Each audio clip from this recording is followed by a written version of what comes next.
Hello दोस्तों, कैसे हैं आप लोग? ठीक हैं। इस वीडियो के अंदर हम डिस्कस करेंगे कि मुस्लिम पर्सनल लॉ के अंदर माइनर के लिए जो गार्डियन होता है उसकी अपॉइंटमेंट का क्या प्रोसीजर है।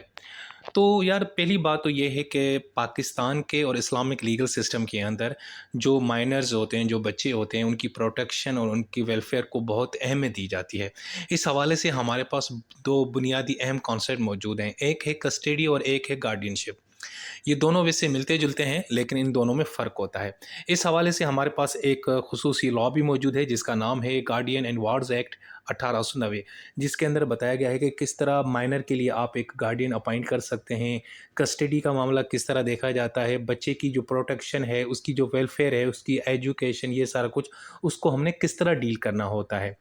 तो जनाब, इस वीडियो में हम ये देखेंगे कि एक माइनर बच्चे के लिए हमने अगर गार्डियन अपॉइंट करना है तो उसका क्या तरीक़ेकार है। तो उससे पहले मैं आपको ये बताऊँ कि कस्टडी और गार्डियनशिप में क्या फ़र्क है। तो देखें यार, कस्टडी का मतलब होता है कि किसी बच्चे की फ़िज़िकल केयर करना, कि वो आपके पास रहता है, आप उसके खाना-पीना, उसके उसकी रहाइश, उसके उसकी क्लॉथिंग, उसके उसकी जितनी भी यानी कि बेसिक ज़रूरियात हैं वो पूरी करते हैं।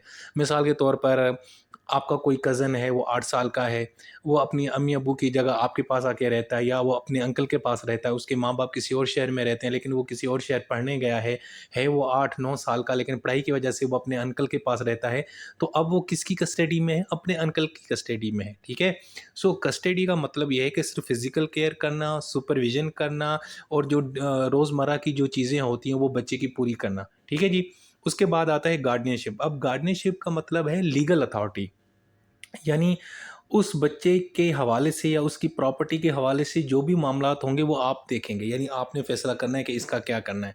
अब ये लीगल जो अथॉरिटी है, इसमें ये होता है कि कोई भी जो जो फैसले लेने हैं उसकी एजुकेशन के हवाले से, उसकी प्रॉपर्टी के हवाले से, उसकी हेल्थ के हवाले से, वो यानी कि एक जो गार्डियन होगा उसने लेना है।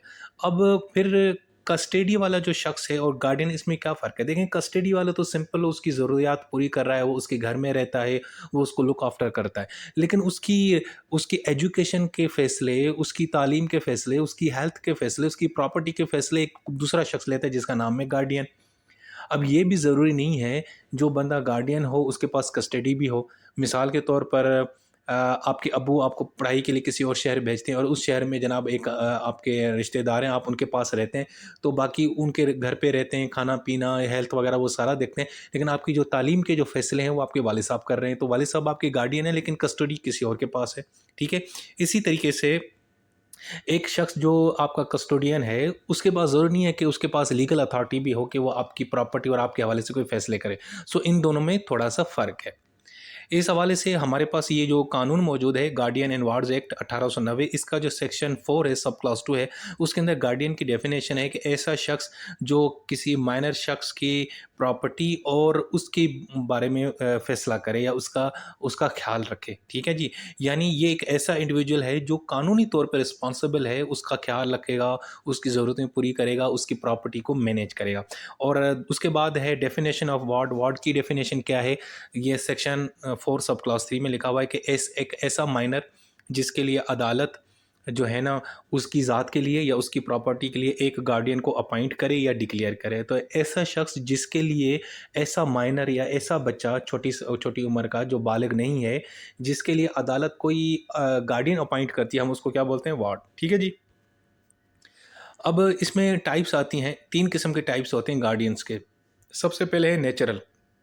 नेचुरल गार्डियन कौन है? आपके अब्बू, ठीक है? आपके अब्बी अब्बू नेचुरल गार्डियन हैं और ठीक है, वही आपको देखेंगे। अगर आपके अब्बू फ़ौत हो जाते हैं या उनकी गैर मौजूदगी में जो आपके दादा अब्बू होंगे वो जनाब ये किरदार अदा करेंगे। एक तो ये हो गया नेचुरल गार्डियन।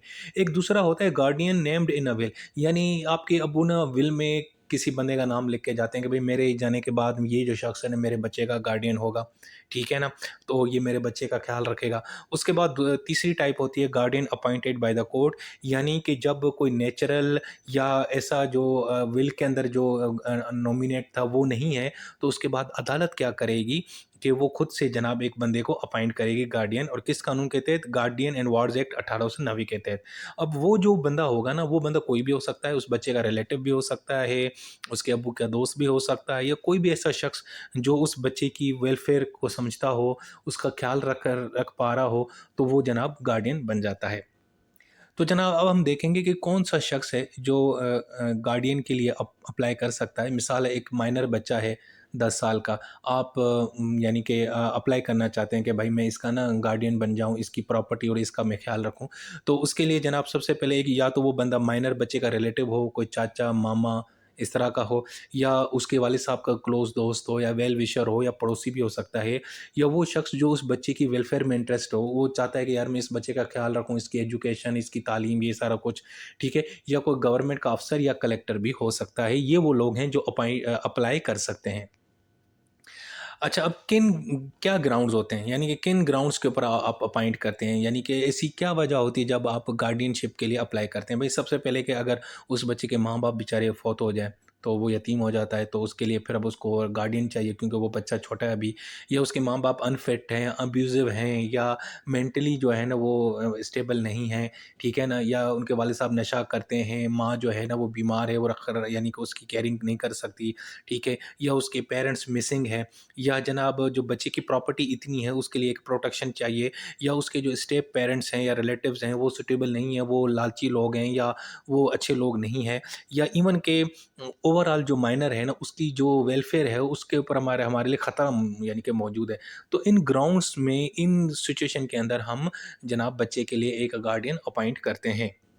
अब इसका प्रोसीजर क्या है भाई? सबसे पहले क्या है कि आपने एक पिटीशन या एक दरख्वास्त फ़ाइल करनी है गार्डियन कोर्ट के अंदर। उसमें आपने अपना नाम, अपनी एज, अपना मज़हब, अपना जेंडर बताना है। ये भी साथ में बताना है कि आपका उस बच्चे के साथ क्या रिलेशनशिप है, और आप क्यों उसका गार्डियन बनना चाहते हैं। उसके आपने रीज़न्स लिखनी हैं, और किस किस्म के आप गार्डियनशिप बनना चाहते हैं। सिर्फ़ उसकी ज़ात के हवाले से जो फ़ैसले करने हैं, या उसकी प्रॉपर्टी के हवाले से, या दोनों के मामलात आप देखना चाहते हैं।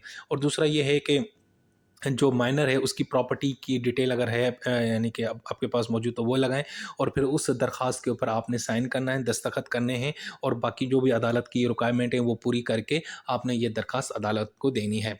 अब उसके बाद अदालत क्या करेगी? अदालत को जब ये पिटीशन या दरख़्वास्त मिलेगी तो अदालत एक तो नोटिस देगी। अगर उस बच्चे के माँ-बाप ज़िंदा हैं किसी यानी कि सिचुएशन में, तो उनको भी नोटिस किया जाएगा। अगर वो नहीं है तो उनके जो रिलेटिव्स हैं, या कोई और बंदा जो आगे चल के क्लेम करे कि ये तो बच्चा जी मैं इसका खुद रखा गार्डियन हूँ, ये हूँ, तो उन सब लोगों को एक नोटिस जाएगा। उसके बाद जनाब अदालत दोनों फ़रीक़ैन को बुलाएगी। एक वो बंदा जो गार्डियनशिप बनना चाहता है, एक वो बंदा जिसको अदालत ने नोटिस किया है, और वो फिर जनाब अपने विटनेसेस, डॉक्यूमेंट्स, रिपोर्ट, सारा कुछ ये वगैरह, एक ठीक-ठाक केस चलता है। और उसमें फिर अगर जो पिटिशनर है वो ये यानी कि समझाने की कोशिश करता है कि भाई मैं इस बच्चे का अच्छे से ख़्याल रखूँगा, ये है, वो हूँ, मैं इसके लिए बेहतर हूँ, ठीक है। तो ये सारा देख के ना तो अदालत अपना फ़ैसला सुनाती है। लेकिन बाज़ औक़ात अदालत क्या करती है कि एक प्रोबेशन ऑफ़िसर भी अपॉइंट करती है, ताकि वो इन्वेस्टिगेट करे कि भाई ये बंदा जो इस बच्चे का गार्डियन बनना चाहता है, इसके अंदर इतना दम-ख़म है, क्या वो ये वाक़ई इस बच्चे का ख़्याल रख सकता है? तो वो कुछ पीरियड के लिए उस बंदे का बैकग्राउंड, उसकी एनवायरनमेंट, वो बंदा किस नेचर का है, वो कैसे कमाता है, वो ठीक है, खुद वो ज़हनी मरीज़ तो नहीं है, पागल तो नहीं है, यानी ये सारी चीज़ें कौन देखेगा? Probation officer. किसने अपॉइंट किया है? अदालत ने किया है। ठीक है जी? उसके बाद अगर देखा जाए, अगर वो बच्चा जो है ना वो 14 साल तक है, यानी इतनी समझ-बूझ है कि वो चीज़ों को समझता है, तो साउंड माइंड है, तो उससे एक दफ़ा कंसेंट भी लिया जाता है। ख़ैर उसके बाद फिर क्या होता है, अगर अदालत समझ जाए कि ये जो पिटिशनर है ये बिल्कुल ठीक बंदा है, नेक है, शरीफ है, और वाक़ई ये बच्चे का ख़्याल रख पाएगा, तो अदालत क्या करेगी, उसको अपॉइंट करेगी, ठीक है ना?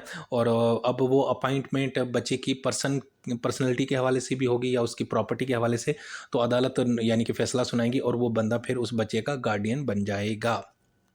ठीक है, और उसके बाद फिर एक सर्टिफ़िकेट इशू किया जाता है। उस सर्टिफ़िकेट के अंदर अदालत बताती है कि भाईजान ये बंदा जो है ना इस बच्चे का लीगली गार्डियन बन चुका है।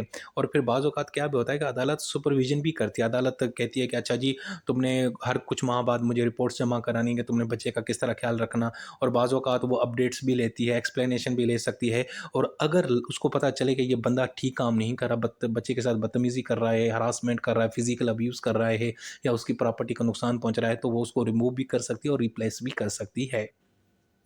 ठीक है जी। अब हम देखेंगे किन सूरतों में अदालत जो है ना वो गार्डियनशिप वाली जो है ना उसको रिवोक या तब्दील कर सकती है। भाई एक तो ये कि वो जो गार्डियन है वही बात है कि वो अपनी अथॉरिटी का अब्यूज़ करे, अपने उसके अदालत ने जो उसको इख्तियार दे उसका गलत इस्तेमाल करे और बच्चे की वेलफेयर के बारे में ख़्याल नहीं रखता बल्कि बच्चे को नुकसान पहुँचा रहा है, या वो खुद कन्विक्टेड हो चुका है क्राइम का, वो जुर्म कर रहा है, या वो गैर इखलाकी हरकतें कर रहा है, गैर जो है ना वो जो है ना नेचुरल एक्टिविटीज़ में इन्वॉल्व है, या वो जो गार्डियन है वो खुद फिज़िकल और फाइनेंशियली इनकैपेबल है, फिज़िकली वो माज़ूर हो चुका है, या पैसे उसके पास नहीं है, बैंकरप्ट हो चुका है, वो अपनी रिस्पॉन्सिबिलिटीज़ पूरी नहीं कर पा रहा, या इवन ये लगे कि यार अब ये बंदा जो है ना इस बच्चे के लिए ठीक नहीं, अब इसको तब्दील करना चाहिए। तो उस सूरत में भी जनाब बच्चे के लिए ताकि वो बच्चा जो है ना, मिसाल एक बच्चा है वो किसी और जगह शिफ्ट हो जाता है, वहाँ पे उसकी स्कूलिंग वगैरह शुरू हो जाती है, तो फिर हम उसको भी उसका जो गार्डियन है उसको भी तब्दील कर सकते हैं, वहाँ पे फिर कोई और उसका गार्डियन बन जाएगा। या फिर खुद माइनर अगर रिक्वेस्ट करे अदालत को कि जी मुझे बंदा ये नहीं चाहिए, मुझे कोई और मेरा गार्डियन अपॉइंट करे, तो वो भी हो सकता है, ठीक है। या अगर माइनर भी इतना हो जो समझदार हो, यानी 14-15 साल का हो, या दूसरा ये कि अगर उस बच्चे की डेथ हो जाती है माइनर की, तो ज़ाहिर बात है गार्डियनशिप का मामला ख़त्म हो जाएगा, या वो गार्डियन खुद मर जाता है तो फिर वो भी कॉन्सेप्ट ख़त्म हो जाएगा गार्डियनशिप का, फिर अदालत एक नया गार्डियन अपॉइंट करेगी। सो दोस्तों ये था हमारा टॉपिक, बहुत ही ईजी है यार, इसमें कोई इतनी रॉकेट साइंस नहीं है, लेकिन आपने ये तैयार ज़रूर करना है और पेपरों में ये सवाल लाज़मी आता है। अपना बहुत सारा ख़्याल रखें।